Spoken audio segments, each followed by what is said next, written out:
டாஸ்மாக் கடையான் பயிர்கள் உங்க கவனத்துக்கு வந்திருக்கா? அதாவது என்னன்னா அதை சொல்லிடுறேன் பாருங்க. அது இது கட்டாயம் நீங்க பதிவு பண்ணணும். நம்ம எல்என்டி ரூட்ல போனாலோ அல்லது சாரதா மில் ரூட்ல போனாலோ நம்ம பாண்டிச்சேரிக்குள்ள வந்துட்டோம்னு நமக்கே ஒரு உணர்வு வரும். ஏன்னா சுத்தி இருக்கிறது சாராய கடைகள் தான் இருக்கு.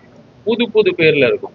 நீங்க இங்க ஒரு கடை இருக்கும், அதுக்கு ஒரு சட்டம் இருக்கு. ஒரு கடைக்கு இன்னொரு கடைக்கு இவ்வளவு தொலைவு இருக்குன்னு சட்டம் இருக்கும். ஆனா இந்த கடைக்கும் அந்த கடைக்கும் பாத்தீங்கன்னா வெறும் 50-100 மீட்டர் கூட ஒரு இடைவெளி இல்லாம ஒரு சாராய கடைகள் இருக்கும்.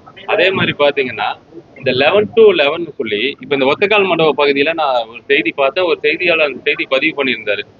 எடுத்தவுடனே முதல் தாவேக வேட்பாளரும் கோவைக்கு வராதங்க அவருக்கு சிக்கலா, ஒத்தக்கால் மண்டபத்தில் 11 to 11 சொன்னவுடனே நான் அங்க இருந்தே சில அதிகாரிகளுக்கு கூப்பிட்டு எதனால அதுக்கு பர்மிஷன் கொடுத்தீங்க, உடனே அந்த கடையை மூடணும் அப்படின்னு கேட்கும்போது அவர் சொன்னது என்னன்னா, சார் இவங்க மார்ச் மாசமே அதுக்கான அனுமதியை வாங்கிட்டாங்க.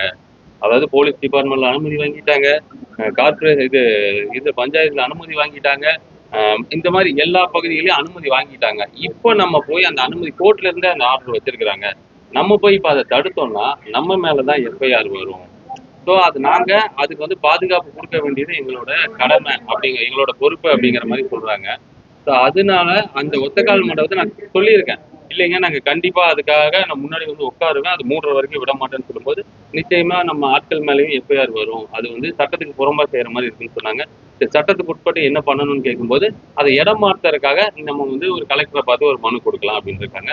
நிச்சயம் சட்டப்படி உண்மையாலுமே மது கடைகளுக்கு எதிரான ஒரு ஆள்னா, அதுவும் குறிப்பா நிறைய பேர் இந்த 11 to 11 இங்க திறக்கும் போது என்ன சொல்லுவாங்க, நீங்க இதுக்காக போராடாதீங்க, நீங்க இதை பத்தி பேசாதீங்கம்பாங்க. அவங்க எல்லாத்துக்கும் தெளிவா சொல்லிக்கிறது என்னன்னா, தயவு செஞ்சு என்னோட தொகுதி மக்கள், அதுவும் குறிப்பா பெண்கள் அனுபவிக்கிற அந்த வேதனைகள் அந்த சாராயத்தினால வருது. இந்த பகுதியில நிச்சயமா நான் அனுமதிக்க மாட்டேன். இந்த பகுதியில இன்னொன்னு 10 மணிக்கு மேல இந்த கிணத்துக்கடவு தொகுதிக்குள்ள எந்த ஒயின் ஷாப்லயாவது அந்த சில்லிங் சொல்லக்கூடிய முறையில அந்த 10 மணிக்கு மேல சட்டத்திற்கு புறம்பா மது விற்பனை நடந்துச்சுன்னா நிச்சயம் அந்த கடை எந்த காவல் நிலை எல்லைக்கு உட்பட்டதோ அந்த காவல் நிலை எல்லைக்கு வருவோம். நான் நிச்சயம் முன்னாடி சொன்ன மாதிரி 100 பேர் இல்ல 1000 பேர் உட்காருவோம். அந்த ஆய்வாளர் நாங்க கேள்வி கேட்போம். உண்மையா இன்னைக்கு தேதி 14, இந்த நாள்ல இருந்து 10 மணிக்கு மேல எந்த கடையிலும் கிணத்துக்கடவு எல்லைக்கு உட்பட்ட எந்த கடைகள்லயுமே மதுபானம் விற்கக்கூடாது. எந்த பெட்டி கடைகள்லையுமே இந்த புகையிலை போன்ற அந்த போதைப் பொருட்கள் கிடைக்கக்கூடாது.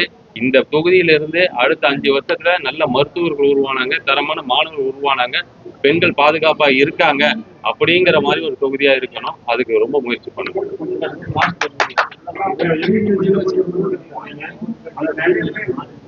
உண்மையாலும் அந்த சட்டமன்றத்துக்கு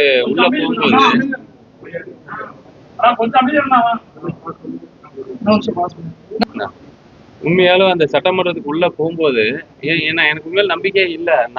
ஏன்னா விக்னேஷுங்கிறவன் பெரிய பணக்கார வீட்டு பையனோ அல்லது பெரிய அரசியல் பாரம்பரிய குடும்பமோ, எங்க தாத்தா மந்திரியா இருந்தாரு, எங்க அப்பா எம்எல்ஏவா இருந்தாருலாம் இல்ல. விக்னேஷுங்கிற ஒரு சாதாரண டீ கடைக்காரோட பையன்.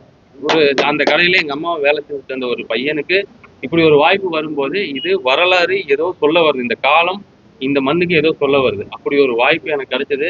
நாங்க போகும்போது முதல் பார்க்கும்போது பார்த்தது அறிஞர் அண்ணா உட்கார்ந்த இடம், ஐயா கலைஞர் உட்கார்ந்த இடம், பெருந்தலைவர் காமராஜர் உட்கார்ந்த இடம், அதே மாதிரி ஐயா புரட்சி தலைவர் எம்ஜிஆர் உட்கார்ந்த இடம், இந்த மாதிரி பெரிய பெரிய தலைவர்கள், பெரிய பெரிய ஜாம்பவான்கள் உட்கார்ந்த இடத்துல நானும் உட்கார்றேன். அப்படிங்கும்போது எனக்கு இன்னைக்கு காலைல கோயில்ல கூட நான் சாமி முழுவதும் வேண்டிக்கிட்டேன்னா, நான் என் வாழ்க்கையில ஜெயிச்சுட்டேன். எனக்கான ஒரு ஒரு ரோட்ல இருந்தவன், ஒரு ஓட்டு வீட்டுல இருந்தவன் கோட்டையில போய் சட்டசபையில உட்காரும் போது ஒரு வாய்ப்பு எனக்கு இந்த 38 வயசுல கிடைச்சிச்சுன்னா என் வாழ்க்கையில நான் ஜெயிச்சிட்டேன். இனி என் வாழ்க்கை முழுக்க இந்த மக்களுக்கும், அதுவும் நான் என் கண்ணால பார்த்து வேதனைப்பட்ட அந்த கஷ்டப்படுற மக்களுக்கு தான் இருக்கணுங்கிறது தான் என்னோட ஒரே குறிக்கோள். இப்ப அதிகாரிகள் வரும்போது கூட நான் சொன்னது என்னன்னா, இந்த தண்ணி சாலை முதல்ல எங்கிருந்து ஆரம்பிக்கணும்னா, நம்ம கார்டன் பேர்ல இருந்து சைட்டு பிரிச்சவங்களுக்கான வேலைகள்ல முக்கியத்துவம் கொடுக்காம எங்க ஸ்லம் ஏரியாவா இருக்கும். ஏன்னா இவங்களுக்கு அந்த தண்ணி பிரச்சனையா இருந்தா கூட ஒரு லாரி தண்ணி வாங்கி அவங்களால சமாளிச்சுக்க முடியும். ஆனா ஸ்லம் ஏரியால இருக்கும் வீட்டுக்கே 10 குடம் தான் வச்சிருப்பான். அந்த 10 குடத்தை வச்சுட்டு 10 நாளைக்கு ஒரு தடவை தண்ணி விட்டாங்கன்னா அதை பிடிக்கிறதுக்கு அவனுக்கு வழி இல்லை, அவன் காசு கொடுத்து வெளியே வாங்கிக்க முடியாது. அதனால ஸ்லம் ஏரியா எங்க இருக்கோ முதல்ல அவங்களோட தேவைகளை சரி பண்ணுங்க. அங்க சாலைகள் சரியில்லையா, அந்த சாலைகளை சரி பண்ணுங்க அப்படின்னு தான் கேட்டிருக்கேன். ஒரு பெரிய புரட்சியா இருக்கும். கிணத்துக்கடவு தொகுதி திருப்பி திருப்பி ஏன் கிணத்துக்கடவு சொல்றேன்னா, கோயம்புத்தூருக்குள்ள கிணத்துக்கடவுனா நிறைய பேருக்கு தெரிய மாட்டேங்குது. இனிமேல் கோயம்புத்தூர்னாலே கிணத்துக்கடவு தொகுதி தான் தெரியணும். அதுக்காக தான் என் தொகுதியை திருப்பி திருப்பி சொல்லிட்டு இருக்கேன். எல்லாருக்குமே ஒரு முன்மாதிரியான தொகுதியா இருக்கும்.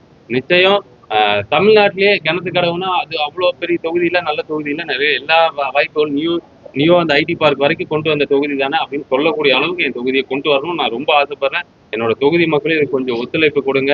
என்னோட கட்சி நிர்வாகிகளுக்கும் நான் சொல்லிக்கிறேன், தமிழக வெற்றிக்கழக நிர்வாகிகளுக்கும், நம்ம இனி ரசிக மனப்பான்மையில நம்மளை எல்லாரும் குறை சொல்றாங்க. நிச்சயமா அப்படி நாங்க இல்ல. நாங்க எல்லாருமே தளபதியோட வளர்ப்பு, நாங்க மக்களுக்கு சேவை செய்ய மட்டும்தான் வந்தோம். 10 பைசா லஞ்சம் வாங்க மாட்டோம். அரசு அதிகாரிகளை எந்த விஷயத்திலையும் நாங்க வற்புறுத்த மாட்டோம், மிரட்ட மாட்டோம், துன்புறுத்த மாட்டோம். மக்களோட பணிகளுக்கு மட்டுமே அரசு அதிகாரிகள் தொடர்பு கொள்வோங்கிற மாதிரி ஒரு முறையை கொண்டு வரணும். நான் அமைச்சர் வந்து முதல்ல அதான் சொன்ன பாருங்களேன், சும்மா எங்கேயோ இருந்த ஒரு பையனை கூப்பிட்டு மாவட்ட தொண்டரணி தலைவரா ஒரு வாய்ப்பு கொடுத்தாரு தலைவர். அதே மாதிரி மாவட்ட ரசிகர் மன்ற தலைவரா ஒரு வாய்ப்பு கொடுத்தாரு.